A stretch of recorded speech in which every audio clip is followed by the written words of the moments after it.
Hi friends, welcome to my channel. Arundhati murder కేస్ని investigation చేస్తున్న police officer మనుని మాకు ఎప్పుడు అవసరం ఉంటే అప్పుడు స్టేషన్కి రావాలి అని చెప్పి అమర్తో మీతో కాస్త పర్సనల్గా మాట్లాడాలి సార్ అంటూ బయటికి తీసుకెళ్తాడు. ఇక మనోహరి అక్కడి నుండి వెళ్ళబోతూ ఉండగా అక్క చెల్లెలిద్దరూ ఆరు బాగి మనోహరిని ఇరువైపులా పట్టుకొని టీచ్ చేస్తూ ఉంటారు. ఇక బాగి ఇలా అంటూ ఉంటుంది, అక్క మా ఆయన స్పీడ్ చూస్తుంటే తొందరలోనే ఆ బాబ్జీని పట్టుకునేలాగా ఉన్నాడు అని బాగి అంటుంటే, ఆరు బాబ్జీనే కాదు బాబ్జీ వెనకాలన్న గుంటనక్కని కూడా పట్టుకునేలా ఉన్నాడు అని ఆ మాట కలుపుతుంది. దాంతో వాళ్ళిద్దరిని విదిలించుకొని మనోహరి అక్కడి నుండి వెళ్ళిపోతుంది. ఇక బయటికి వచ్చాక ఆ పోలీస్ ఆఫీసర్ అమర్తో, సార్ మీకు చెప్పినట్టే బాబ్జీ కొడైకెనాల్కి వచ్చాడు సార్ అని చెప్పగానే, పట్టుకున్నారా మరి అని అడుగుతాడు అమర్. లేదు సార్, తప్పించుకొని పారిపోయాడు అని అంటూ ఉంటాడు. సరే, రేపు వాడు దొరుకుతాడు, ఖచ్చితంగా పట్టుకుని తీరాలి అని అంటుండగా, మీకెలా తెలుసు సార్ అని అడుగుతూ ఉంటాడు ఆఫీసర్. నేను ఇన్నాళ్ళు పిచ్చి పని చేశా, ఆ బాబ్జీ వెనకాల పరిగెత్తి నేను పిచ్చి పని చేశా. అసలు ఆరుని చంపాలని చూస్తున్న వ్యక్తే ఇప్పుడు బాగిని కూడా చంపాలని చూస్తున్నాడు. బాగి పైన అటాక్ చేయడానికి ఖచ్చితంగా వాడు వస్తాడు, అప్పుడు మనం పట్టుకోవాలి అని అంటుండగా, రిస్క్ కదా సార్ అని అంటూ ఉంటాడు ఆ పోలీస్. లేదు, కాస్త రిస్క్ అయినా కూడా నేను పక్కనుండగా బాగీకి ఏం కానివ్వను అని భరోసా ఇస్తాడు అమర్. అది కాదు సార్, 24/7 మనం ప్రొటెక్షన్ ఇవ్వాలంటే కష్టమేమో కదా అని అంటూ ఉండగా, నేను పక్కనుండగా బాగీని టచ్ చేసే అంత ధైర్యం వాడు చేయడు, కాబట్టి నేను లేని టైంలో వాడు అటాక్ చేస్తాడు. నేను పక్కన లేనట్టు వాడిని భ్రమ పెట్టి అటాక్ చేపించి మనం పట్టుకోవాలి. రేపు ఫోన్ చేసి ప్లాన్ చెప్తాను అని అమర్ అనగానే, అలాగే సార్ అని అంటూ, మీ ఇంట్లో ఉన్న మనోహరి గారిపైన నాకు కాస్త డౌట్ ఉంది అని పోలీస్ అంటుంటాడు. ఎందుకలా అని అనగానే, అరుంధతి మేడం గురించి మాట్లాడినప్పుడు తన ఫేస్లో మార్పులు నేను గమనించాను సార్ అని అంటుండగా, తన ప్రవర్తనలో వస్తున్న మార్పులు నేను కూడా గమనిస్తున్నాను, నాకు కూడా డౌట్స్ ఉన్నాయి, త్వరలోనే సార్ట్అవుట్ చేసుకుందాం అని అంటుంటాడు అమర్. ఓకే అని అంటూ వెళ్ళిపోబోతున్న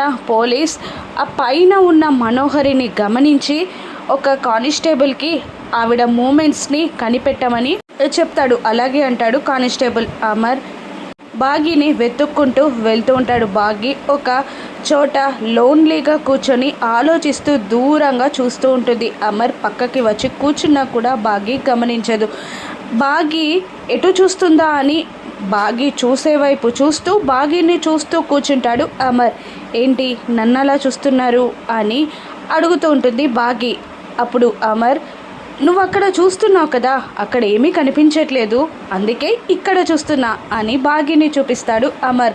కాస్త నవ్వుతూ మాట్లాడుతూ ఉంటాడు. కానీ బాగి అదేమీ పట్టించుకోకుండా డల్గా ఉంటుంది. ఏంటి డల్గా ఉన్నావు అని అమర్ అడగగానే, ఏం లేదు అని అంటుంది బాగి. మళ్ళీ నెక్స్ట్ సెకండ్లో చెప్పడం స్టార్ట్ చేస్తుంది.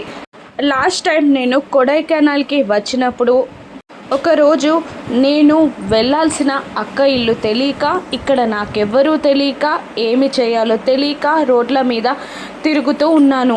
ఆ రోజు నేను కలవాల్సిన అక్క నాకు కలవలేదు. ఆరు అక్క తాళి నా చేతికి చేరింది. నేను కింద పడిపోయాను. తెల్లారి లేచి చూస్తే మీ ముందున్నాను. అప్పుడు తెలిసింది నేను గొడవ పడిన మిలిటరీ ఆఫీసరే నా ఎదురుగా కూర్చున్నాడని అని అంటూ ఆ రోజు ఎయిర్పోర్ట్లో జరిగిన సిచ్యువేషన్ని గుర్తు తెచ్చుకుంటూ ఉంటుంది బాగి. జాబ్ పోయి లైఫ్ డెడ్ ఎండ్ వరకు వచ్చి ఇక నా లైఫ్ కోలుకోదు అన్న టైంలో ఒక ఫోన్ వచ్చింది నాకు అని అంటూ ఉంటుంది ఆ బాగి. అమర్ ఆరు గుచ్చి ఆలోచిస్తూ బాగి చెప్పే మాటలు వింటూ ఉంటాడు. ఆ రోజు ఆరు, చెల్లి 2 డేస్లో మా మ్యారేజ్ యానివర్సరీ, నువ్వు రావాలి అన్న ఫోన్ వివరాల గురించి చెప్తూ ఉంటుంది బాగి. ఇక అమర్ ఈ విధంగా అడుగుతుంటాడు బాగిని, ఇవన్నీ జరిగినవి మంచివనుకుంటావా చెడు అనుకుంటావా అని అమర్ సూటిగా బాగిని ప్రశ్నించగానే, అమర్ వైపు తిరిగి కూర్చొని నేనేమనుకుంటున్నారో మీరు చెప్పండి అని అడిగేస్తుంది బాగి. అప్పుడు అమర్ కాస్త ఆలోచించి చిన్న చిరునవ్వుతో నువ్వు నిజంగానే లూజ్ అని అనేసి సంతోషం వస్తే సైలెంట్గా ఉంటావు, బాధ వస్తే గట్టిగా అరుస్తావు అని అనేస్తాడు. ఇక దాంతో బాగి కూడా కోపంగా లేచి ఆ మాత్రం ఎక్స్ప్రెస్ అయినా నేను చేస్తాను, మీరు ఆ ఫీలింగ్స్ కూడా ఎక్స్ప్రెస్ చెయ్యకుండా అని పెట్టుకొని కూర్చుంటారు కదా అని అంటూ అమర్ని ఎగతాళి చేస్తూ నాకు వేరే పని ఉంది అంటూ అక్కడి నుండి చల్లగా జారుకుంటుంది. అమర్ ముసిముసిగా నవ్వుకుంటూ ఉంటాడు. ఇక ఆరు ఆ మాటలని విని అమర్ పైకి లేవడంతో పక్కకి తప్పుకుంటుంది. రాథోడ్ వచ్చి సార్ అని అమర్ని పిలుస్తాడు. బాబ్జీ ఇక్కడికి వచ్చాడు, రేపు బాగిని ఒంటరిగా పంపించాలి, బాబ్జీ అటాక్ చేయడం, మనం పట్టుకోవడం, బాబ్జీని క్లోజ్ చేయడం అన్నీ జరిగిపోవాలి అని అంటుంటాడు అమర్. సార్ రిస్క్ ఏమో అని మళ్ళీ రాథోడ్ అడుగుతుండగా నేను పక్కనుండగా బాగీకి రిస్కా అని అంటుంటాడు అమర్. ఇక ఆ బాబ్జీ మనోహరి ఇద్దరు అక్కడ ఒక ఏరియాలో పార్క్లో ఒక స్పాట్లో కలుస్తారు. ఇక మనోహరి బాబ్జీకి రేపు బాగీని ఖతం చేసే ప్లాన్ మనం ఎగ్జిక్యూట్ చేయాలి అని అంటుండగా అమర్ ఉంటాడేమో అని అంటుండగా ఎవరు లేని టైంలో నేను బాగీని పక్కాగా పంపిస్తా, నువ్వు వెహికల్తో రెడీగా ఉండు అని అంటూ ఉంటుంది మనోహరి. ఓకే మేడం, మిమ్మల్ని బ్లాక్మెయిల్ చేసిన పర్సన్ ఎవరు అని అనగానే చిత్ర గుర్తొస్తుంది మనోహరికి. చిత్రకి ఫోన్ చేసి ఎక్కడున్నావు అని అడుగుతుండగా నువ్వు కొడైకెనాల్కి తీసుకెళ్ళమంటే తీసుకెళ్ళలేదు కదా, ఇంకెక్కడుంటాను అని చిత్ర అంటూ ఉంటుంది. ఫస్ట్ ఎక్కడున్నావో చెప్పు అని అంటూ ఉంటుంది మనోహరి. ఇక మనోహరికి అనుమానం వచ్చిందని తన పక్కనున్న మరో మొబైల్తో మనోహరి నెంబర్కి ఫోన్ చేస్తూ ఉంటుంది చిత్ర. ఇటు చిత్ర ఫోన్ మాట్లాడుతుంటే బ్లాక్మెయిలర్ నుండి ఫోన్ వస్తూ ఉంటుంది. ఇక మళ్ళీ మనోహరి చిత్రతో మాట్లాడడం కంటిన్యూ చేయగా మళ్ళీ చిత్ర మరొక మొబైల్ నుండి మళ్ళీ మనోహరికి రింగ్ ఇస్తూ ఉంటుంది. దాంతో బ్లాక్మెయిలర్ చిత్ర కాదని అనుకుంటుంటుంది మనోహరి. ఇక చిత్ర కాల్ కట్ చేసి బ్లాక్మెయిలర్తో మాట్లాడుతూ ఉంటుంది. ఏంటి 3 నేరాలు 6 బ్లాక్మెయిల్స్తో బాగా ఉన్నట్టున్నావు కదా అని వెటకారం చేస్తూ ఉంటాడు అతను, అదే చిత్ర. నువ్వు చెప్పిన స్పాట్కి వచ్చేసాను అని అంటూ ఉండగా ఒక నీ ముందు డస్ట్బిన్ ఉందన్నావు కదా, అక్కడ ఆ డబ్బులు పెట్టేసి నువ్వు వెళ్ళిపో అని అంటుంటుంది చిత్ర.